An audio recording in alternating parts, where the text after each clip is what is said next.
What's quietly disappeared in the past 20 years without many people noticing?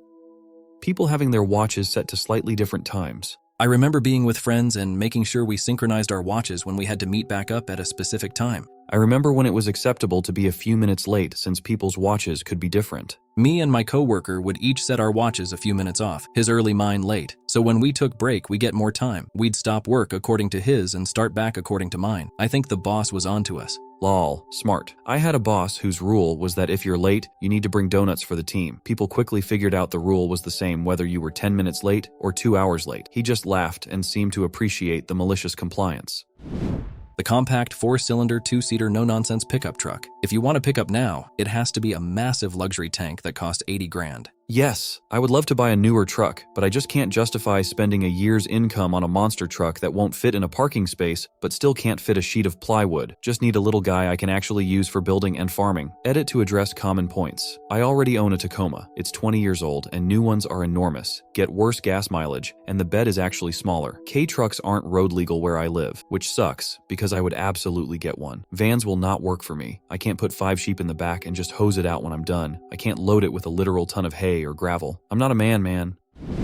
Add functionality of said $80K truck. They are too tall. Can't get shit out the bed from the side. Tool chest mounted. Gotta get in the bed to access it. Used to step on toe ball and jump over gate into the bed. Now they design bumpers and tailgates with steps. FFS. Also, ground clearance hasn't improved since the 90s. So why so tall? Is it LDE? America's decline started when the F-150 bed became too goddamn tall to put your elbows on and talk with your friends. And the new Ranger is now the same size as a F-150 of 20 years ago, just without a usable bed length.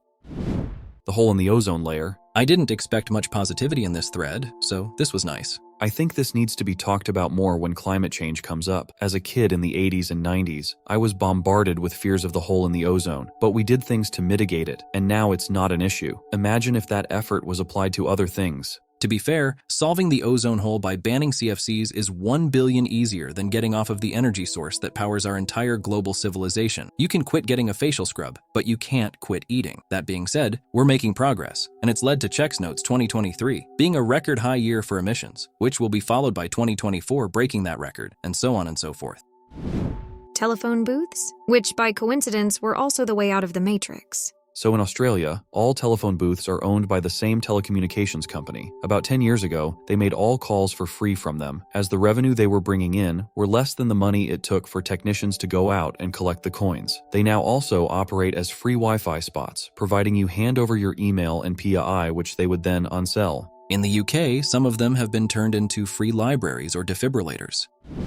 Newspaper vending machines. I used to see them everywhere as a kid. Saw one the other day and realized I hadn't seen one in years. Kind of seems like a crazy concept now. You would put in 50 cents, and it's on the honor system that you pull out just one newspaper. As a kid, I used to take all the free Monopoly pieces out of each one when the promotion was going on. I don't think I knew what the honor system was or realized that I was being a giant piece of shit. It's okay, the Monopoly games were rigged anyway. You were not depriving people out of any big prizes. And as an American that lived overseas in the 90s, I was amazed how many times I heard about them. Like, I'd be talking to some other expats that had visited America, and they'd say, those newspaper vending machines are crazy. Where I'm from, people would put in the 50C and take all the newspapers, which always seemed weird to me. I mean, taking 2 so you can give one to a friend? Sure, but what the hell are you going to do with 24 copies of the exact same newspaper? Boredom. People used to spend so much time with nothing to occupy their minds aside from their own thoughts while standing in line, sitting in a waiting room, etc. Now, everyone reaches for their phone to fill every minute of downtime. I turn off my daughter's iPhone 16 phone for 4 hours on Sunday afternoons. At first, she complains how she's so bored, but then I always later find her painting or drawing or learning a song on her guitar. When we camp with our kids, we deliberately pick a place without a signal. Forces us to be bored too. Always ends up with us all being creative or explore. I hate what owning a smartphone has done to me. When I was a child, I could sit in the car, no entertainment but the car radio, which my dad controlled, and the window and be perfectly happy to 30-60 minutes, no problem. If the radio wasn't to my liking, I just imagined Spider-Man fighting Batman, or what a vampire-werewolf hybrid would be like, or other fun kid stuff. Now, as an adult, I don't have nearly that degree of patience. Hard to go more than 10 minutes without checking my phone. And I know it's a problem and I hate it, but at the same time, day-to-day life has become almost impossible without a smartphone.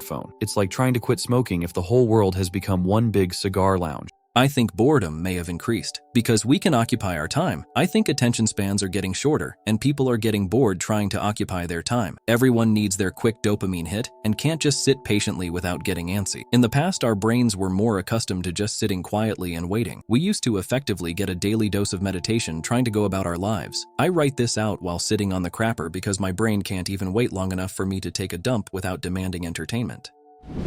Malls are slowly dying in America. I was actually quite happy to see how busy the mall I visited this weekend was. The local mall by my house is about 80% deserted now. The only thing keeping it going is the bowling alley on the same site. You know what is weird? It's this way for most malls that got overbuilt during the 90s, but well-located malls built in the 80s or earlier in prime locations are doing better than ever. Again, this is not to say you're wrong, but it's only really happening to excess malls that got made obsolete by online commerce. My mid-sized southern city has one centrally located mall. It still does very well. Stores close, but it's usually only when the whole chain goes bust. It's very busy at almost all times.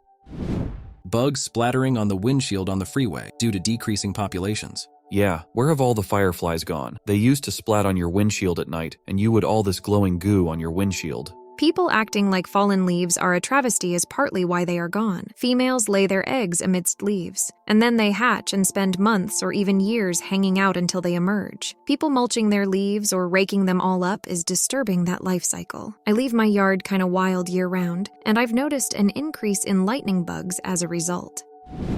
I don't know what the word would be, but 20 years ago, we had 1 hour of news a night, maybe a newspaper. Now with social media and cable and all the rest, we are smothered with news and opinions and worldly commentary. It's impossible to not feel disoriented. Edit. Y'all are right, it's been longer than 20 years, but I'm old enough now that I can say 20 years ago and can mean the 1980s because time keeps on slippin'. Perhaps it's just the explosion of social media. 20 years ago is around the time FB launched, if I remember correctly. That changed cable news from I'm watching CNN a bit to seeing articles and opinions shared rapidly, fire style, all day. Happy New Year. What year is it? 2012? Quality of things like furniture, clothing, cookware, appliances, etc. Growing up, all of those things were kept, passed along, lasted, worth getting fixed. Now, nothing is made to be long-lasting. It's cheaper now to throw out a TV than it is to get one fixed. Everything seems more disposable now, especially lately with social media bombarding people with products they don't actually endorse or know if they work. Things don't last to be able to pass on to another generation. It's sad that heirlooms like that aren't as common anymore. Toy stores. Kids growing up nowadays don't know what it's like to go to a toy store. They have to settle with the toy aisle at Target or Walmart. I feel like the social contract is dying in a large way. It's depressing seeing people act so callous, rude, and indifferent all the time. Cassette tape along the side of the road, black strands glistening in the sun, draped around a roadside shrub like Christmas tinsel. Edit. Since everybody is feeling nostalgic now, I'll share that my son was a mixtape for Halloween a couple years ago. We even made him a giant pencil, but none of the kids understood why. The parents over 40 knew. My daughter was a pager. None of the kids knew what she was.